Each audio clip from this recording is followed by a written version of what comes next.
Hey everybody, welcome back to another brand new video. It's an encore presentation of the brand new Archive Signature Series. This is case 2. I decided to run this one tonight. I was thinking about maybe doing a Target video today or Walgreens, and I figured, you know what? We don't have any of this in our team breaks tonight, so we might as well go ahead and open it now as kind of like the opening act of our Team Break Tuesday. If you'd like to join us in our live stream tonight, we'll be going live probably around 9:30 or so, 9:30, opening a bunch of Chrome. Taco Fractor Tuesday as we look for our first Taco Fractor. I feel like I've opened like 15 cases of Chrome and have not found one yet. We are due. All right, let's start things off. Jack Holland is going to start things off. And by the way, if you're new to Archive Signature Series, if you're new to the channel, welcome and hit that red subscribe button. We'd love to have you along. We do videos every day, but there's one encased autographed card of a retired player in here. And I call these lottery ticket boxes because, just like lottery tickets, most of the time, you're not going to come out ahead, but sometimes you do. And we start things off with a flop. It's Brian Wilson. Brian Wilson numbered to 51. 2011 Topps.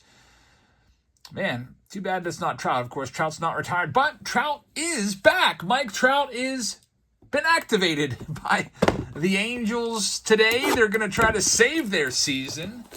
When Mike Trout went on the injured list, I think they had a 15% shot of making the playoffs. Now they're at 0.5%. So can Mike and Ohtani carry that team the whole way across the finish line? I don't know. It's almost impossible. I hope he goes off. Daniel Tozzi, let's see if you can go off. And man, we get this card again. I did a short last night for Ian Cooper, and I pulled this card. A Sean Green out of 69, 2000 Topps. Daniel has 3 boxes, though, so even though that one was a flop, maybe he'll get a Hall of Famer here. Typically, you will see several Hall of Famers and one-of-ones in this product. In each case, there's 20 boxes in a case, and we have Brandon Webb. If I'm not mistaken, wasn't he like a Cy Young Award winner in 06 or 07? Was a great pitcher until he blew out his shoulder. That's out of 37. A Brandon Webb right there for Daniel. All right, Daniel, spot number 3. Let's go and see if we can find a big one here. Probably the best autograph in the last case we did was, I think Jack got it actually. It was a one-of-one Eddie Murray. And, Hall of Famer right there. And not a Hall of Famer here, but a major star in his time. Doc Gooden, 1986 Topps. It's a second-year card. It's numbered to 22. And honestly, that is the best card so far out of the 4 boxes. Eric Franco, or Franco, depending on how you like it to be pronounced. Let's see what we can find for Eric right now. Spot number 5. And we've got a mini, which is usually good. Those minis, a lot of times, are one-of-ones. And there we go. It is a one-of-one of Paul O'Neill. Paul O'Neill was my favorite player for like a month or two back in like 1996. I really loved his grit and intensity. You don't see too many Paul O'Neill autographs these days in products. A one-of-one of Paul O'Neill, not a Hall of Famer, but a very good player. And I can never figure out why they use this oversized slab here. It's bigger than all the other slabs. I'll show you the Doc Gooden underneath. You can see it's like, could fit like a 1954, 55, 56 Topps card in there. These are so bulky. But nonetheless, let's go ahead and continue on to Nicholas. It spots numbers 6 and 7. So that O'Neill is the best card so far. The last case, we started off very slowly. I think we're like 0 for our first 10. Let's see what we can do here. It's spot number 6, and it's John Kruk. It is another one-of-one. So the one-of-ones are coming out. That's a 1993 Topps Stadium Club. And John Kruk, a very good player. You might remember him in the All-Star game goofing off at the plate because he was so scared, turning his batting helmet around when he had to face Randy Johnson. But he's a former All-Star, and he's a very good broadcaster. One-of-one of John Kruk for Nicholas's first. That's 2 one-of-ones, 0 Hall of Famers. I'm gonna predict 3. I know that this case is about a third of the way through, and we haven't found any Hall of Famers yet, but I'm feeling 3. Here we go with the next one. It's Kent Hrbek, as I used to call him, better known as Kent Home Run Beck. I don't know why I would call him that, but Kent Hrbek numbered out of 65. He was known for hitting some homers. So good old Kent Home Run Beck there.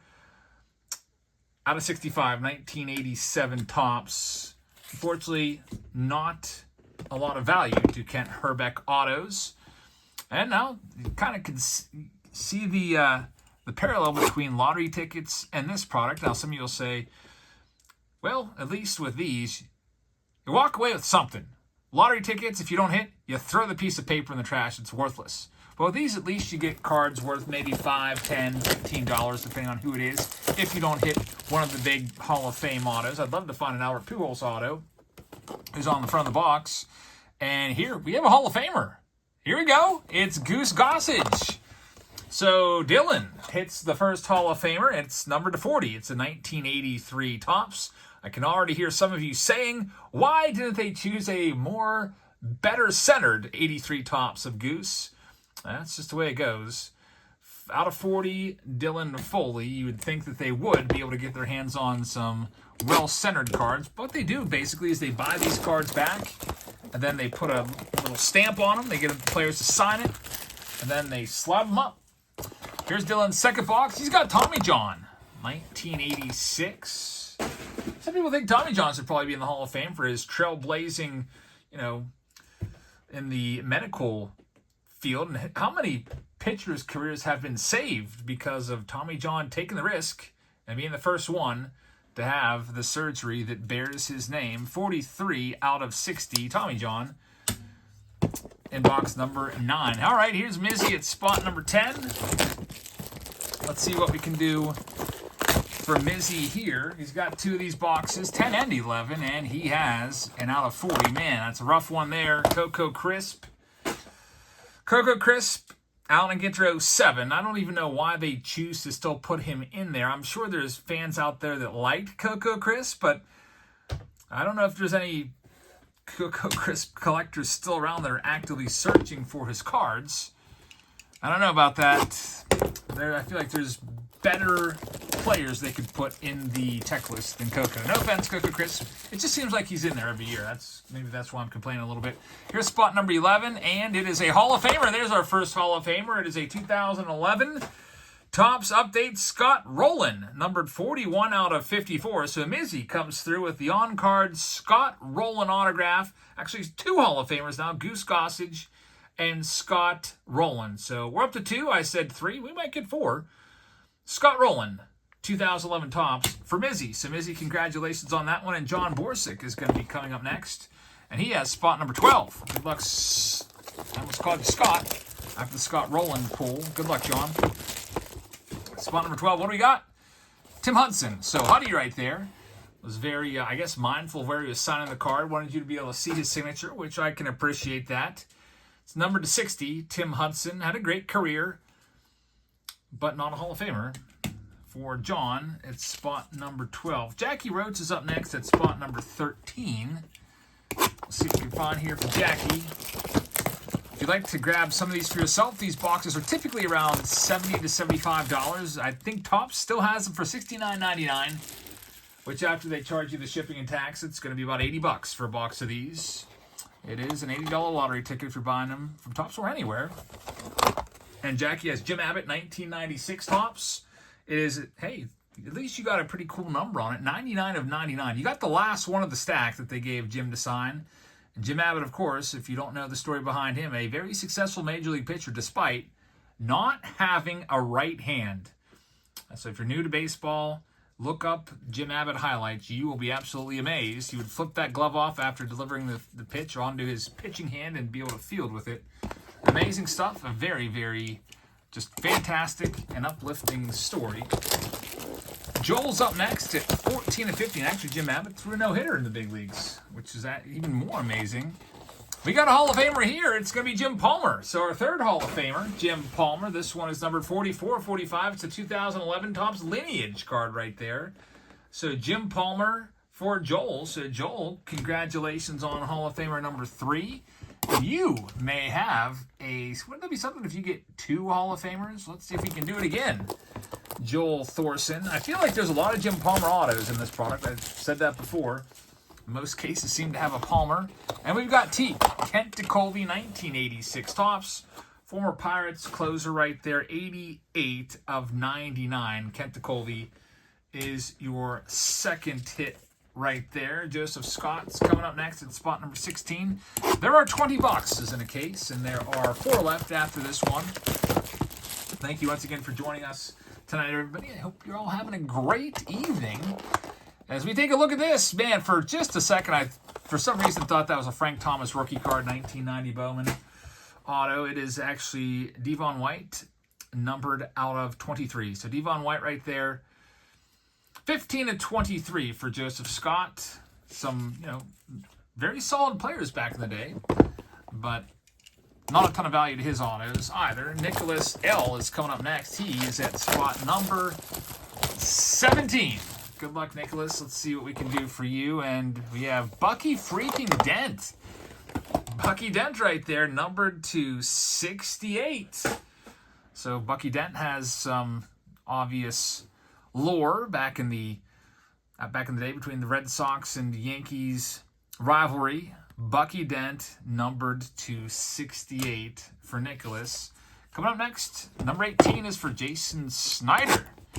So good luck, Jason. Let's see what we can find for you here. And we have, another Hall of Famer, Juan Marichal.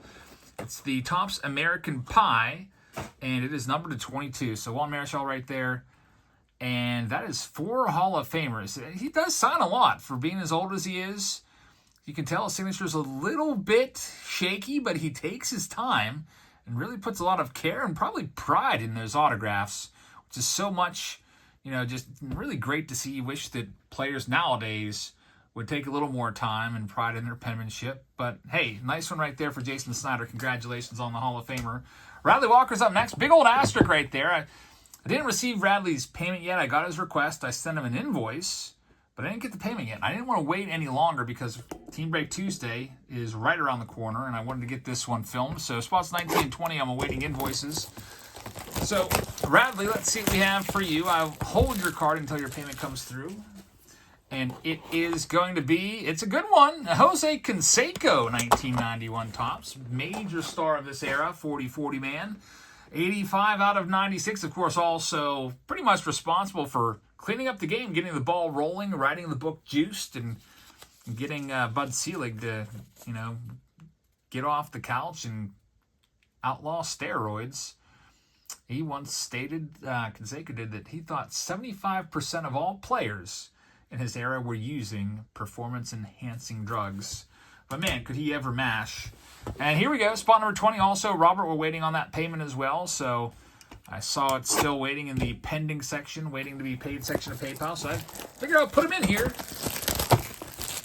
because I wanted to get this one filmed so we can start Team Break Tuesday, probably just a little after 9. And look at this. It is Eric Gagne, numbered to 17. So former Cy Young Award winner there. I think, 2003 Cy Young Award winner, Eric Gagne, numbered to 17.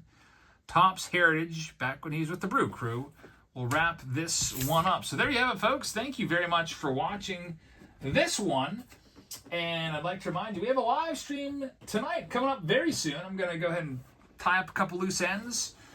And several rounds are already sold out. So if you'd like to get in on the action, go on over to Patreon. We sell all of our spots that are on Patreon.